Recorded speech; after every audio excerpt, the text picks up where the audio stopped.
দাগ নাম্বার 1, ঠিক উত্তর নির্বাচন করো। একের দাগের 1, কোন স্প্রিং এর বল ধ্রুবকের একক কি?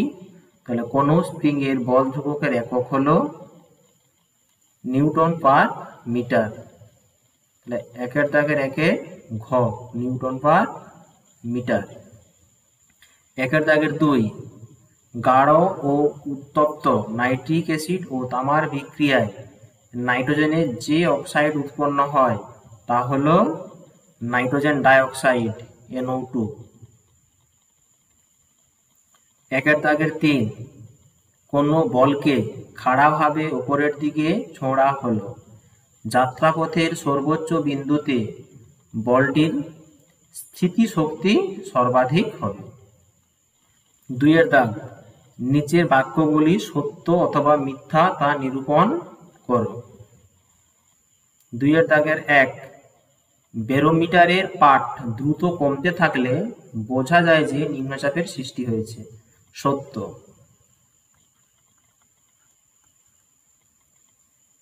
2 দাগের 2, যে দ্রবণে মিথাইল অরেঞ্জের রং হলুদ তার pH > 7, 7-এর চেয়ে বেশি হয়, এটাও কি হবে? সত্য হবে। 2 দাগের 3, কার্য একটি ভেক্টর রাশি, না, কার্য হলো স্কেলার রাশি, তাহলে এটা হচ্ছে মিথ্যা। 3 দাগ, সংক্ষিপ্ত উত্তর দাও। 3 দাগের 1, জলে সোডিয়াম ক্লোরাইডের আয়ন দ্রবীভূত হওয়া আর প্রোটিন অণুর দ্রবীভূত হওয়ার মধ্যে প্রধান পার্থক্য কি তা ব্যাখ্যা করো। তার অ্যান্সার কি হবে?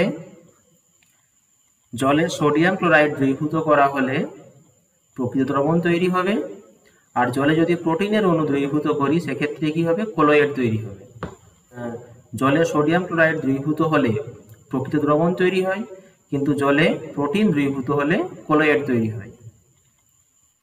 3 দাগের 2, কোন বস্তুর ভর m ও গতিশক্তি e হলে প্রমাণ করো যে বস্তুটির ভরবেগ হলো 2me²²।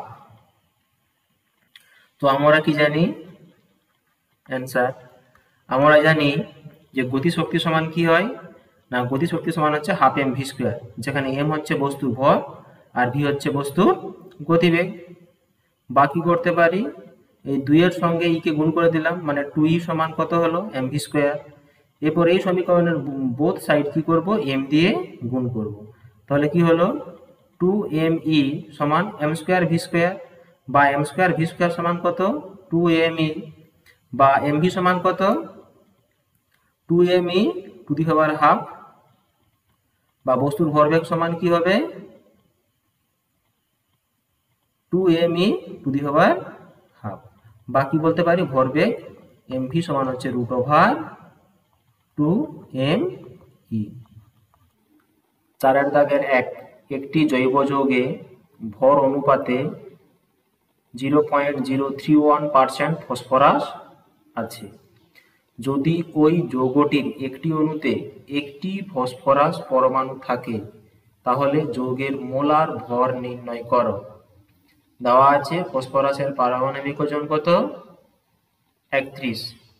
যৌগটির একটি অণুর আয়তন সম্বন্ধে তুমি কি বলতে পারো? তাহলে ধরে নিচ্ছি জৈব যৌগটার আণবিক ওজন কত? m। ধরি জৈব যৌগটির আণবিক ওজন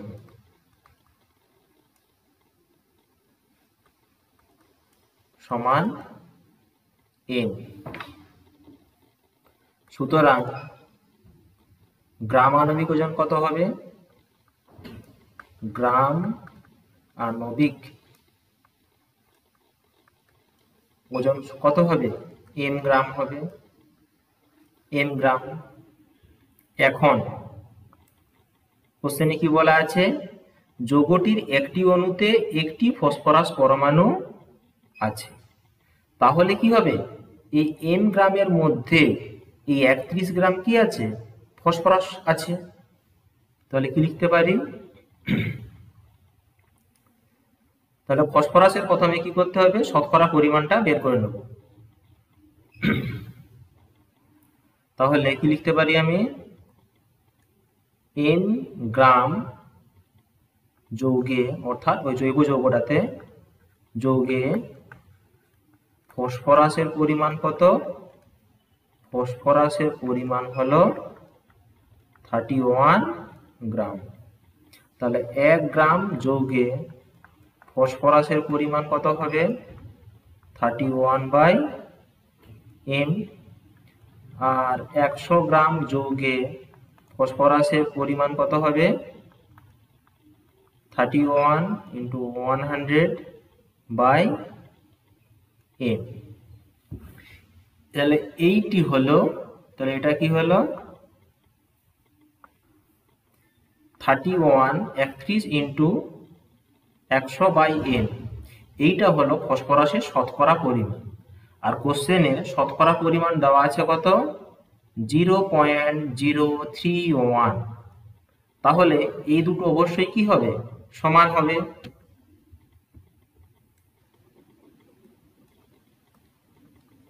শর্তানুযায়ী লিখতে পারি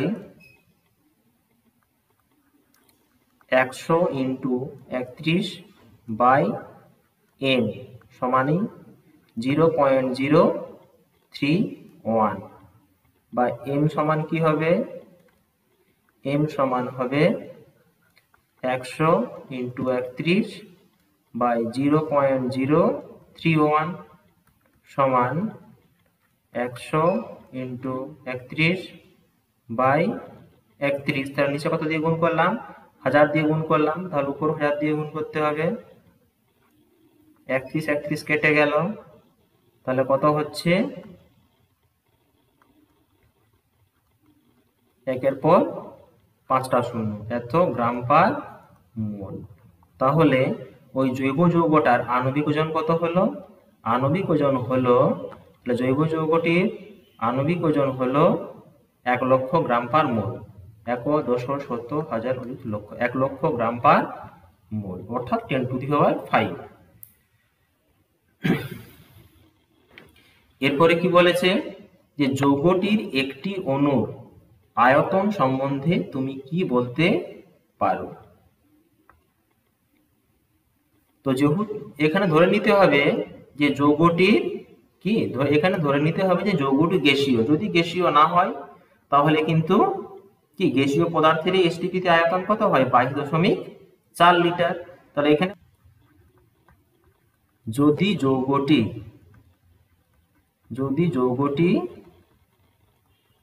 গ্যাসীয় হয় তবে যৌগটির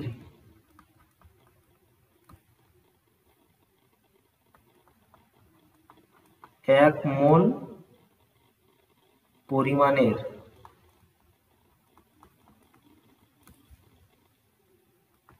এসটিপিতে আয়তন হবে কত, 22.4 লিটার। সুতরাং কি বলতে পারি, এবার হচ্ছে কোন যৌগের এক মোলের মধ্যে কত সংখ্যক অণু থাকে, অ্যাভোগাড্রো সংখ্যক অণু থাকে, অর্থাৎ 6.022 × 10⁻23। তাহলে এতটি অণুর এসটিপিতে আয়তন কত হবে, এসটিপিতে